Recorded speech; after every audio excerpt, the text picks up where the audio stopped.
എല്ലാവർക്കും എൻ്റെ വിനീത നമസ്കാരം. പ്രിയ കുടുംബാംഗങ്ങളെ, ഇന്ന് ഞാൻ നമ്മുടെ കുടുംബാംഗങ്ങൾക്ക് മുന്നിലേക്ക് കൊണ്ടുവരുന്ന വിഷയം എല്ലാവർക്കും ഉണ്ടാകുന്ന തരത്തിലുള്ള ഒരു സംശയമാണ്. എന്താണ് സംശയം? നമ്മുടെ വീടിൻ്റെ അകത്തേക്കും പുറത്തേക്കും ഇറങ്ങുന്ന കട്ടിളപ്പടി ഉണ്ടാവുമല്ലോ, ഈ കട്ടിളപ്പടിയിൽ ഇരിക്കാൻ പാടില്ല, അല്ലെങ്കിൽ കട്ടിളപ്പടിയിൽ നിൽക്കാൻ പാടില്ല എന്നൊക്കെ പറഞ്ഞുകൊണ്ട് പണ്ടുള്ള മുത്തശ്ശിമാർ നമ്മളോട് ഇടയ്ക്കിടയ്ക്ക് പറയാറുണ്ട്. അത് കേൾക്കാത്ത ആൾക്കാർ വളരെ ചുരുക്കമായിരിക്കും. മക്കളെ, കട്ടിളപ്പടിയിൽ ഇരിക്കരുത്, കട്ടിളപ്പടിയിൽ നിൽക്കരുത്, കട്ടിളപ്പടിയിൽ ചവിട്ടരുത് എന്നൊക്കെ പറഞ്ഞിട്ടായിരിക്കും അവർ പറയുന്നുണ്ടാവുക. എന്തെങ്കിലും ഇതിൻ്റെ പിന്നിലൊരു യുക്തിയുണ്ടോ? നിങ്ങൾ എപ്പോഴെങ്കിലും ചിന്തിച്ചിട്ടുണ്ടോ? നിങ്ങളും ചിലപ്പോൾ നിങ്ങളുടെ മക്കളോട് പറഞ്ഞു കാണാം കട്ടിളപ്പടിയിൽ ഇരിക്കാൻ പാടില്ലെന്ന്. പ്രത്യേകിച്ച് സന്ധ്യാസമയത്താണെങ്കിൽ 100% പറയും. സന്ധ്യക്കും രാത്രി സമയത്തൊക്കെ പറയും, ഒരു കാരണവശാലും കട്ടിളപ്പടിയിൽ ഇരിക്കാൻ പാടില്ല, കട്ടിളപ്പടിയിൽ നിന്ന് അവിടെ നിൽക്കാൻ പാടില്ല, ചവിട്ടാൻ പാടില്ല, ഇതൊക്കെ നമ്മൾ പറയാറുണ്ട്. എന്താണ് ഇതിൻ്റെ പിന്നിലുള്ള തത്വം? നമുക്ക് ആദ്യം ഇതിന് ഒരുപാട് വശങ്ങൾ ചില ആൾക്കാർ പറയാറുണ്ട് കേട്ടോ. അതിലാദ്യം ഒരു വശം എന്താണെന്ന് വെച്ചാൽ, ഒന്നാമത്തെ കാര്യം, സന്ധ്യാസമയത്താണ് ഏറ്റവും കൂടുതൽ ഈ കാര്യങ്ങൾ പറയാറ്. കാരണം ഈ സന്ധ്യാസമയത്ത് പണ്ടുള്ള വീട് വെച്ചാൽ ഈ കൂട്ടുകുടുംബമാണ്. അപ്പോൾ ഈ കൂട്ടുകുടുംബമായി നിൽക്കുന്ന അവസരത്തിൽ ഈ പറയുന്ന കട്ടിളപ്പടി കടന്നിട്ടാണല്ലോ നമ്മൾ അപ്പുറം ഇപ്പുറം പോകേണ്ടത്. നിരവധി ആൾക്കാർ പോകാനുണ്ടാവും.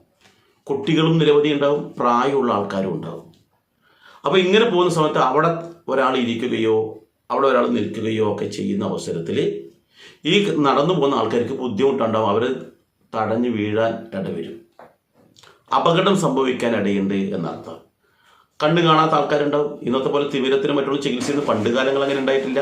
എന്നാലും കണ്ണ് മങ്ങി തുടങ്ങി തന്നെ ഈ വീട്ടിലുള്ളിൽ നിന്ന് അവർ സ്ഥിരമായിട്ട് പോകുന്നിടത്ത് വേറെ തടസ്സവും ഉണ്ടാകില്ല എന്ന ധാരണയിൽ തന്നെ ഇവർ അങ്ങോട്ടും ഇങ്ങോട്ട് പോകുമ്പോൾ ചിലപ്പോൾ തടഞ്ഞു വീഴാനും അത് അപകടം സംഭവിക്കാനും ഇടയുണ്ടാകും എന്നുള്ളത് ഒരു ശാസ്ത്രീയമായ വശം തന്നെയാണ്. നമ്മുടെ ഭൗതിക ജീവിതത്തിൽ നമുക്ക് കൃത്യമായി അറിയുന്ന കാര്യമാണ്. കാരണം അവിടെ ഒരാൾ പെട്ടെന്ന് സന്ധ്യാസമയത്ത് വന്നിരുന്ന് ഇവർ ശ്രദ്ധിക്കണമെന്നില്ല. രണ്ടാമതൊരു കാര്യം എന്ന് വെച്ചാൽ, പുരാണത്തിലേക്ക് നമുക്ക് പോകേണ്ടതായിട്ട് വരും. പുരാണത്തിലേക്ക് പോകുന്ന അവസരത്തിൽ നമുക്കറിയാം, സാക്ഷാൽ നരസിംഹമൂർത്തി ഹിരണ്യകശിപ്പുവിനെ കൊന്ന സാഹചര്യം നോക്കണം. അത് കൃത്യം എന്ന് പറഞ്ഞാൽ ഒരു സന്ധ്യാസമയത്താണ് ഹിരണ്യകശിപ്പുവിനെ കൊല്ലുന്നത്. അദ്ദേഹത്തിൻ്റെ വരം ചോദിച്ചത് തന്നെ എന്താണെന്ന് വെച്ചാൽ, എന്നെ ഒരു കാരണവശാലും രാത്രിയോ പകലോ കൊല്ലാൻ പാടില്ല എന്നാണ് പറഞ്ഞത്. അപ്പോൾ രാത്രിയും പകലുമല്ലാത്ത സന്ധ്യാസമയത്താണ് ഹിരണ്യകശിപ്പുവിനെ നരസിംഹമൂർത്തി കൊന്നത്. രണ്ടാമതൊരു കാര്യം പറഞ്ഞു വെച്ചാൽ, എന്നെ അകത്തു വെച്ചോ പുറത്തു വെച്ചോ കൊല്ലാൻ പാടില്ല എന്നാണ്. എന്ന് വെച്ചാൽ കൊട്ടാരത്തിനകത്താവാം, വീടിൻ്റെ അകത്താവാം, വീടിൻ്റെ വെളിയിലാവാം, കൊല്ലാൻ പാടില്ല. അപ്പോൾ അങ്ങനെയുള്ള സമയത്ത് ഈ തൃപ്പടിയുടെ മുകളിൽ വെച്ചാണ്, കട്ടിളപ്പടിയുടെ മുകളിൽ വെച്ചാണ് കൊല്ലുന്നത്. കാരണം വെച്ചാൽ അകത്തുമല്ല പുറത്തുമല്ല എന്നുള്ളത്. അപ്പോൾ ഈ സമയത്ത് ആ ഒരു മഹാവിഷ്ണുവിൻ്റെ ചൈതന്യം വളരെയേറെ നിറഞ്ഞു നിൽക്കുന്ന ഒരു സമയമാണ് അവിടെയെന്നും അതുകൊണ്ട് തന്നെ ആ സമയത്ത് അവിടെ ഇരിക്കരുതെന്നുമാണ് പറയപ്പെടുന്നത്. കാരണം അന്ന് ആ സമയത്ത് ഹിരണ്യകശിപു വധിക്കപ്പെട്ട സമയമാണ്. അന്തരീക്ഷം മുഴുവൻ തന്നെ ദുഷിച്ചു കിടക്കുകയാണ് എന്നും കൂടി പറയുന്നു.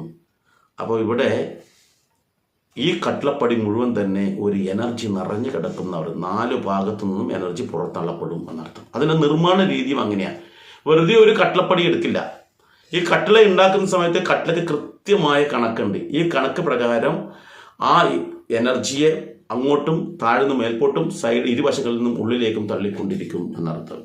അപ്പോൾ ആ എനർജിയുള്ള സ്ഥലത്ത് സാധാരണക്കാരായ ആൾക്കാർ ഇരിക്കാനോ നിൽക്കുമ്പോൾ ചെയ്യുന്ന അവസരത്തിൽ അവർക്ക് ശാരീരികമായിട്ട് പലതരത്തിലും ബുദ്ധിമുട്ടുണ്ടാകും എന്നുള്ളതും പണ്ടുള്ള മുത്തശ്ശിമാർ പറയാറുണ്ട്. അത് ഇന്ന് ഒരു തരത്തിൽ മറ്റു പലരും ഗവേഷകന്മാരൊക്കെ അതിനെക്കുറിച്ച് ഗവേഷണം നടത്തിക്കൊണ്ടിരിക്കുകയാണ്. ഇതിലെന്താണ് ഉള്ളത്? ഏതായാലും നമുക്കൊരു കാര്യത്തിൽ അനുമാനിക്കാം. കാരണം പണ്ടത്തെ മുത്തശ്ശിമാരും മുത്തശ്ശന്മാരും ഒക്കെ പറയുന്നതിൽ എന്തെങ്കിലും കഴമ്പുണ്ടാകും എന്നുള്ളത്.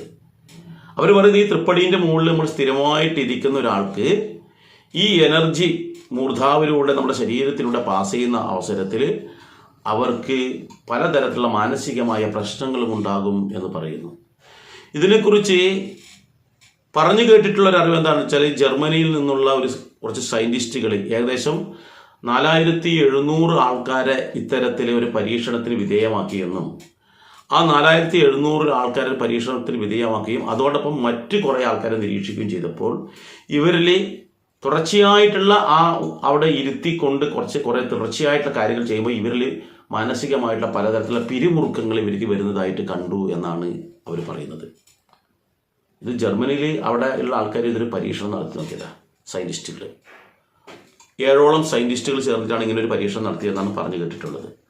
അപ്പോൾ അവർ ഇത്രയും 4700ഓളം ആൾക്കാരെ നിരന്തരമായിട്ട് പല സ്ഥലങ്ങളിലുള്ള ഇങ്ങനെയുള്ള കട്ടിളപ്പടിയിൽ ഇരുത്തി ഇങ്ങനെ കാര്യങ്ങൾ ചെയ്തു അവിടെ ഇരുത്തിയിട്ട് ഇതിനെ നിരീക്ഷിച്ചു എന്ന് പറഞ്ഞു. ഏകദേശം 1 മണിക്കൂറോളം അവരവിടെ ഇരുത്തിയിട്ട് മറ്റു കാര്യങ്ങൾ ഫോൺ ചെയ്യാനായിട്ടും അല്ലെങ്കിൽ പുസ്തകം വായിക്കാനായിട്ടും അല്ലെങ്കിൽ കഥ പറയാനായിട്ടും ഒക്കെ ഇവിടെ ഇരുത്തിയിട്ട് ഇങ്ങനെ നോക്കി.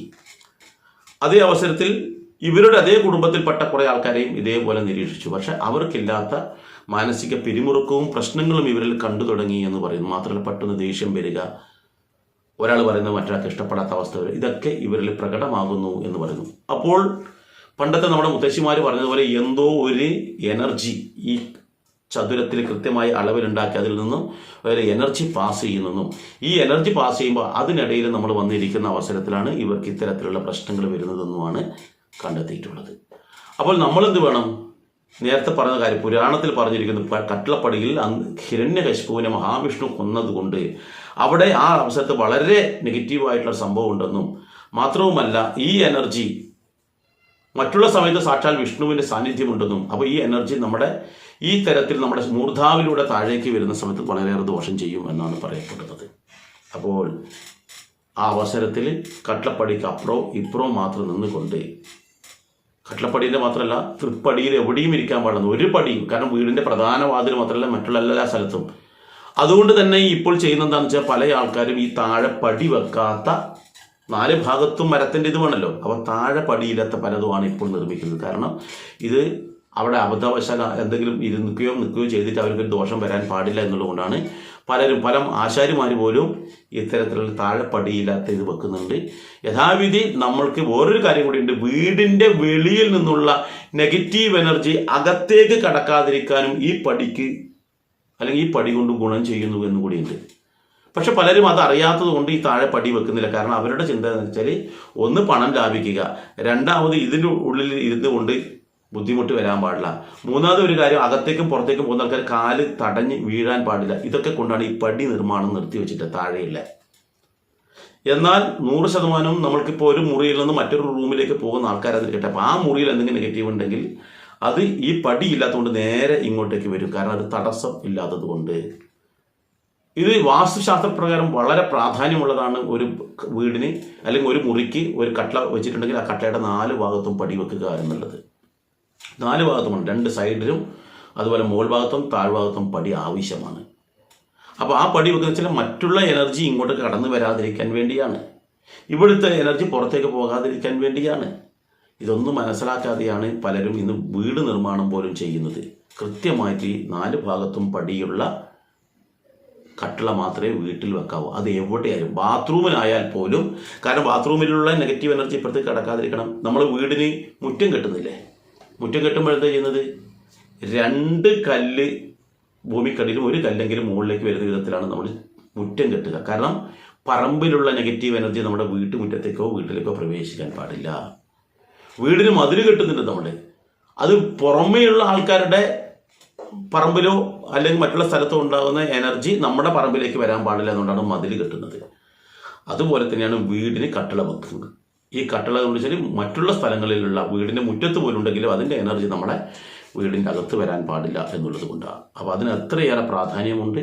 അപ്പോൾ അവിടെ പോയി നമ്മൾ ഇരിക്കാനോ നിൽക്കാനോ കിടക്കാനോ അതുപോലെ തന്നെ ഈ വെറുതെ അതിൻ്റെ പടയിൽ ചവിട്ടി നിൽക്കാനൊന്നും പാടില്ല എന്നർത്ഥം. അത് വളരെയേറെ പ്രാധാന്യമുള്ളതാണ്. എന്തായാലും നമുക്കൊരു കാര്യം ഉറപ്പിച്ച് പറയാം, നമ്മുടെ മുത്തശ്ശിമാരും മുത്തശ്ശന്മാരൊക്കെ പണ്ട് കാലങ്ങളിൽ ഇത്തരം കാര്യങ്ങൾ വളരെ ശ്രേഷ്ഠതയോടുകൂടിയാണ് കണ്ടിരുന്നത്. അതുകൊണ്ട് തന്നെ അതിൻ്റെ പിന്നിൽ വളരെ കാതലായ എന്തെങ്കിലും കാരണമുണ്ടാകും എന്നും കൂടി നമ്മൾ മനസ്സിലാക്കേണ്ടതാണ്. ഏതായാലും മറ്റൊരു വീഡിയോയുമായി മറ്റൊരു അവസരത്തിൽ വരാം. എല്ലാവർക്കും നന്ദി, നമസ്കാരം.